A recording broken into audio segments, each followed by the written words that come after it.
kalau misalnya terkait dengan kesetaraan gender ya memang ketika itu situasinya tidak memungkinkan ya. Jadi misalnya ada aktivis perempuan yang sengaja datang ke Hindia Belanda ketika itu ya untuk mempromosikan bahwa perempuan ini juga memiliki hak pilih. Itu sempat ada itu datang.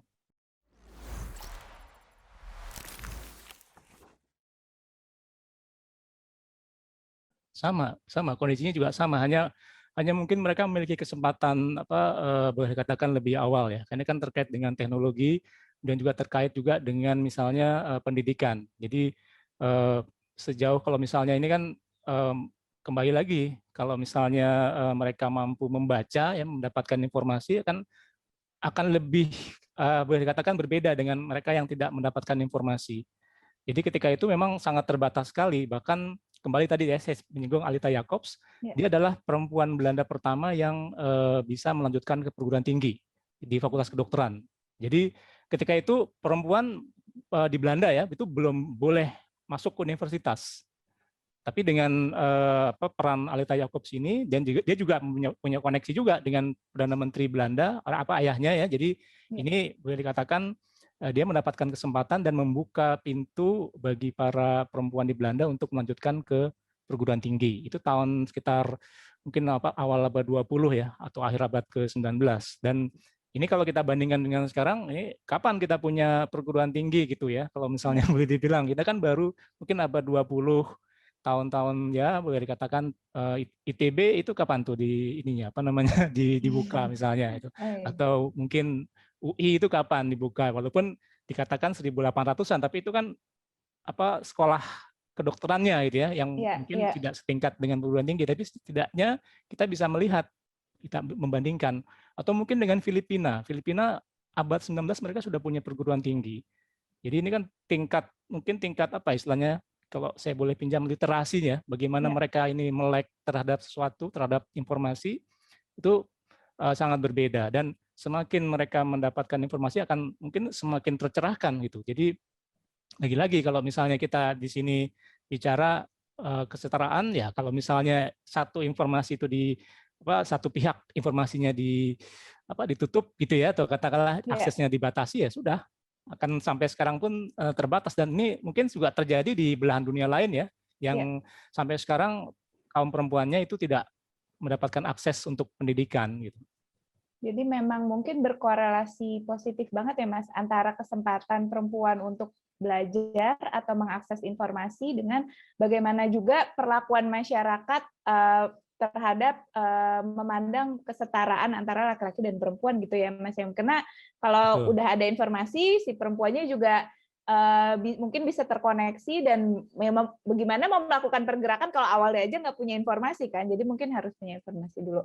Wah ini sangat menarik sekali gitu ya, tapi ini sudah terasa nggak terasa ya Mas, walaupun kayak maaf ya saya nanya melulu, tapi ternyata sudah 40 menitan kita ngobrol gitu ya, jadi kalau misalnya masih ada yang mau nanya, tapi tadi belum ada lagi sih yang nanya gitu ya. Kalau nggak mau nanya berarti sudah jelas ya. Kalau saya kan kalau kuliah ada pertanyaan tidak ada Waduh, pasti sudah jelas. ini enggak, jangan dikasih kuis ya, Mas ya.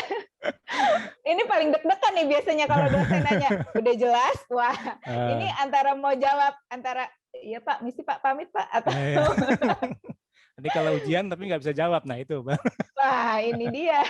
Kalau pas diterangin kayak yang iya gitu, tapi begitu ditanya, aduh tapi enggak lah. Kalau dosennya kayak Mas Ahmad nih, saya yakin pasti mahasiswanya juga walaupun berat dalam menghafal, tapi sepertinya bisalah menerima ini materi. Sotoy tapi kayaknya insya Kalau Allah sejarah deh. itu saya nggak hafalan, saya tidak suka tuh hafalan angkat tahun atau tokoh nggak. Saya lebih suka pada bagaimana pendapat terhadap satu fenomena atau hal. Jadi mereka berpikirnya juga tidak sekedar angka tahun atau tokoh, tapi misalnya tadi mungkin terkait dengan masalah prostitusi pada masa kolonial ya. Bagaimana pendapat mereka, atau mungkin bisa kaitkan dengan situasi sekarang. Jadi tidak hanya menghafal. Jadi mungkin ini satu kekeliruan kalau kita belajar sejarah itu harus menghafal angka tahun atau nama tokoh ya. Iya. Jadi saya tidak menggunakan metode itu gitu. Jadi mungkin lebih kayak mengaitkan satu fenomena dan satu ini kali ya Mas, event gitu nggak? Bisa juga. Jadi bagaimana pendapat mereka. Jadi itu kan kalau itu kan chronicle ya.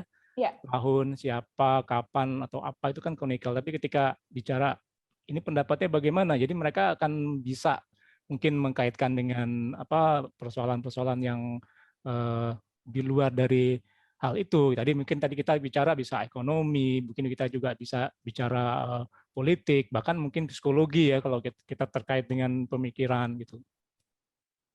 oke. Jadi ini kontekstual ya Mas ya.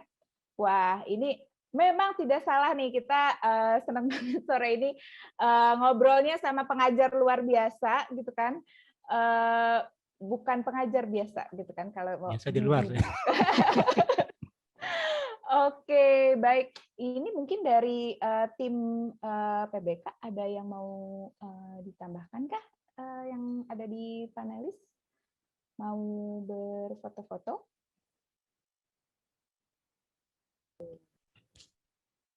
Oke, tadi sudah diumumkan sama Mbak Putih dari BBB bahwa untuk bukunya Mas Ahmad bisa didapatkan di Gerai Kompas. Saya sudah berikan tautannya di kolom chat. Jadi apabila tadi sudah merasa, wah kayaknya seru nih obrolannya dari Mbak Putih sama Mas Ahmad, kayaknya saya makin penasaran nih dan apa bukunya nggak terlalu tebal kok dan bahasanya juga enteng banget. Ya kan Mbak Putih ya? Betul. Jadi kalaupun mau langsung check out nih dari Gerai Kompas, saya sudah berikan tautannya ada di kolom chat. Saya kembalikan ke Mbak Putih. Kayaknya masih ada yang mau nanya satu orang nih Mbak. Monggo. Oke, ini kayaknya ada di injury time ada pertanyaan nih Mas, tapi pertanyaannya bagus banget. Dari Maharatri Teges, maaf kalau salah pengucapannya.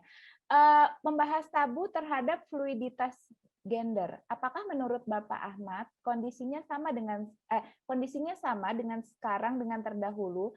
Apakah munculnya diskursus gender sekarang ini juga merupakan pengulangan dengan di zaman sebelumnya? Oke, ini sepertinya saya kenal dengan nama ini ya. Jadi mahasiswa ya, Pak? ya, oke. Kalau dibilang pengulangan sebenarnya mungkin bukan pengulangan, tapi justru ada hal-hal yang baru yang ketika itu tidak sempat atau mungkin tidak tersalurkan. Jadi ini tadi terkait dengan bagaimana mungkin kaum perempuan itu mendapatkan pencerahan, mendapatkan informasi, dan juga kesempatan dari masyarakat. Jadi kalaupun kita punya informasi, kita punya semacam pengetahuan, tapi ketika masyarakat tidak mendukung, ya sudah gitu, mau apa lagi. Dan ini juga terjadi di boleh dikatakan pada masa-masa Hindia Belanda atau mungkin pada masa sebelumnya. Jadi kalau pengulangan ya kalau pengulangan berarti kan dia ada yang tidak lulus ya kalau kita bicara apa kuliah gitu. Jadi ya ada yang pengulangan tapi ini mungkin ada apa hal yang baru gitu ya. Jadi ya kita misalnya bicara gender kan konsep gender kapan kita tahu konsep gender gitu. Apakah pada masa lalu atau mungkin kakek atau mungkin buyut kita tahu gender itu apa. Tapi setidaknya mereka mungkin melakukannya, praktiknya melakukannya. Jadi misalnya ya mungkin kalau kita bicara budaya matriarkal itu kan berbeda dengan patriarkal gitu ya. Jadi ini apakah itu bisa dikatakan sebagai kesetaraan gender misalnya. Jadi ini terkait juga dengan pengetahuan kita. Itu bisa dibilang kesetaraan gender nggak Mas? Saya sebagai perempuan Minang ya kita harus lihat juga ininya apa namanya kembali lagi kalau tadi kan kita gender itu apa sih gitu kan kalau kita bicara konsep gender itu apakah memang sama setara gitu atau ada semacam syarat-syarat tertentu gitu kan. Jadi kalau misalnya kita bicara gender ya secara konsep, nah ini kalau kita bicara ilmiahnya apa itu gender gitu kan, apa itu yang dimaksud dengan gender gitu. Jadi kembali lagi kalau misalnya membuat paper atau makalah kan harus ada itunya apa namanya sumbernya itu dari mana kita menggunakan gender itu gitu atau mungkin ada istilah lain ketika mungkin nenek kita atau mungkin buyut kita punya istilah lain untuk itu. Nah ini saya kira juga menjadi hal yang menarik. Jadi kita sebenarnya punya gitu kan apa kearifan lokal kita punya kan gender kan dari luar ini kan konsep gender dari luar kita mungkin punya gitu bahkan mungkin di beberapa budaya di Nusantara di Indonesia itu punya gitu dan teman-teman saya juga ada yang sudah meneliti seperti itu. Jadi terkait dengan bagaimana di setiap budaya itu punya punya sesuatu yang kalau kita kaitkan dengan sekarang, oh ini kok sepertinya ini ya, maksudnya konsep ini ya, mirip seperti konsep ini gitu. Jadi inilah kekayaan dari budaya di Nusantara ini. Jadi kalau ditanya apakah ya apakah enggak, ya sebenarnya itu kan konsep yang baru. Tapi kalau kita hubungkan sama yang dulu, harus ada datanya berarti ya, Mas Ahmad ya, jangan cocok logi. Ah ini kayaknya ini matrilineal kesetaraan gender nih gitu ya. Oh, tidak boleh ya, Bu Ibu itu cocok logi. Argumennya harus kuat. Argumennya harus kuat. Nanti ngulang atau nggak dikasih kuis sama Mas Ahmad kan bisa. Atau nggak lulus. Waduh, gawat nih kalau kita disuruh ngulang nih, udahlah yang diulang cukup menu masakan aja. Gitu. Oke, baik kalau gitu terima kasih banyak Mas Ahmad, kayaknya semua pertanyaan sudah dijawab gitu ya. Terus udah gitu sebenarnya pengen foto bareng. Kalau foto ini tim PBK pada ini nggak apa aku sama Mas Ahmad aja nih foto berdua nih, juga dibuka dong. Boleh kalau mau foto berdua sama Mas Ahmad. Waduh. Waduh. Jangan, ini nanti netizen ini protes. Oke, timnya BBB tadi kayaknya ada deh satu orang, boleh dibuka kameranya, akan aku bantuin foto. Bentar. Oke, senyum yang paling cakep. 1, 2, 3. Oke, sekali lagi. 1, 2, 3. Siap. Sip, kalau begitu saya kembalikan ke Mbak Putih untuk ditutup acaranya. Ya, terima kasih. Ini senyum cerah sudah gajian ya, tanggal 27. Jadi ceria sekali kalau ibu-ibu itu biasanya. Sekali lagi terima kasih Mas Ahmad, terima kasih tim penerbit Buku Kompas atas kesempatannya. Kita merasa sangat terhormat gitu ya, dari Bibi Book Club bisa ngadain diskusi dan langsung penulisnya yang datang dan langsung kita diajarin sedikit banyak soal riset gitu ya untuk buku-buku yang butuh tidak boleh cocok logi gitu kan. Terima kasih banyak untuk semua yang udah nonton, yang udah nanya. Mohon maaf apabila dari kami ada kesalahan atau kata-kata yang tidak berkenan ya, Mas Ahmad nih, mohon maaf nih. Sekali lagi ibu-ibu ceria nih sore-sore, mudah-mudahan berkenan juga untuk semuanya. Baik, saya tutup. Selamat sore. Wassalamualaikum warahmatullahi wabarakatuh. Waalaikumsalam.